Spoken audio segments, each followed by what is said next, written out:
এই ভিডিওটা ঈদের পরের দিন সকালবেলা করা। আমি ঘুম থেকে উঠিনি, তার আগে এই যে কাছে আমাদের পেয়ারা হয়েছে। পেয়ারাগুলো একদমই বড় হয়নি। এই পেয়ারাগুলো পানি পেলে অনেকটাই বড় হয়।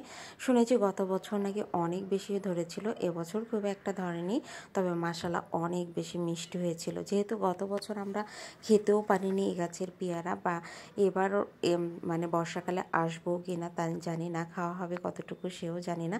তো সেই জন্য সকালবেলা উঠে আমাদের জন্য পেয়ারা পেড়ে নিয়ে আসছে আমার ছোটো ভাইয়ের বউ। আর মাশাল্লাহ পেয়ারাগুলো খেয়ে আমার অনেক বেশি ভালো লেগেছিল, অনেক মজা হয়েছিল। আর এই দিকে রাবথা সারাক্ষণ মিষ্টি আলু তুলেই যাচ্ছে, বাড়ির সাথে মিষ্টি আলু লাগানো আছে, তো সারাক্ষণ তুলছে আর সিদ্ধ করছে, চুলায় পুড়ে খাচ্ছে। কার কার মিষ্টি আলু চুলায় পুড়ে খেতে মজা লাগে অবশ্যই কমেন্টসে জানাবেন। আমরা তো ছোটোবেলায় মিষ্টি আলু, দেশি আলু সব কিছুই চুলায় পুড়ে খেতাম। আর এই দিকে ভাই বোনের খুনসুটি তো লেগেই আছে, ও যতক্ষণ না ছাড়বে ততক্ষণ পর্যন্ত ওকে নিয়ে এরকম খুনসুটি চলতেই থাকে ওর। তো দুই ভাই বোনে খুনসুটি করছিল। আর এই দিকে মিষ্টি আলু তোলার জন্য লোক চলে আসছে, যেহেতু আলুর গাছগুলো একদমই মরে গেছে, এখন তোলার জন্য উপযুক্ত সময়। আর বৃষ্টি হলেই মিষ্টি আলুর গাছ থেকে নতুন করে আবার গাছ বের হবে, প্লাস পোকাও লেগে যাবে, খেতে ভালো লাগবে না।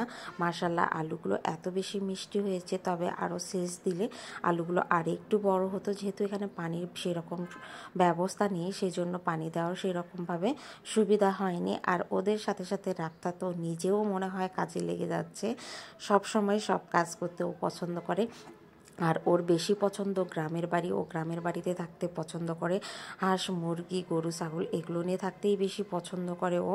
আর এইদিকে মিষ্টি আলুগুলো বাছাও হয়ে গেছে, এখন সেগুলো তুলে নিয়ে যাওয়ার পালা।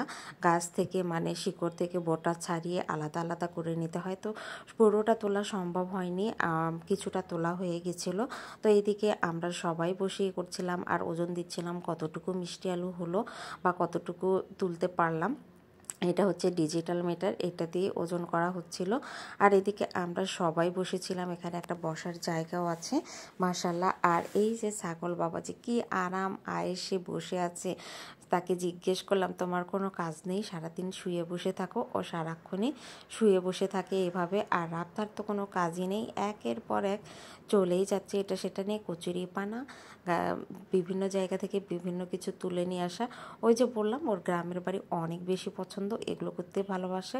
আর এই যে কচুরিপানা নিয়ে আসছে, এগুলো বালতিতে নাকি সংরক্ষণ করবে, সেই জন্য বালতি ভরে পানি নিয়ে আসতেছে বালতিতে সংরক্ষণ করার জন্য।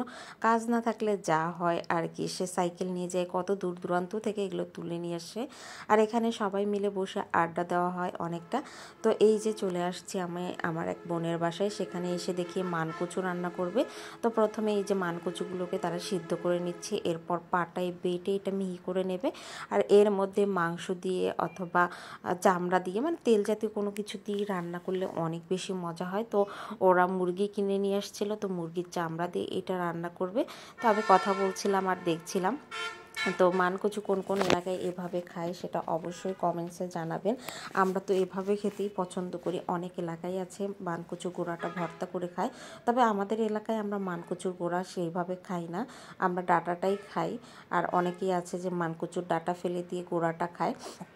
তো মাশাআল্লাহ ওর সিদ্ধ হয়ে গেছে, এখন ওগুলো পাটায় বেটে নেবে। আর এই দিকে আমাকে ডাকার জন্য চলে আসছে আমার ভাই, আমার মেয়ে, সবাই চলে আসছে সকালে খাওয়ার জন্য। তো সবাই ভালো থাকবেন, আল্লাহ।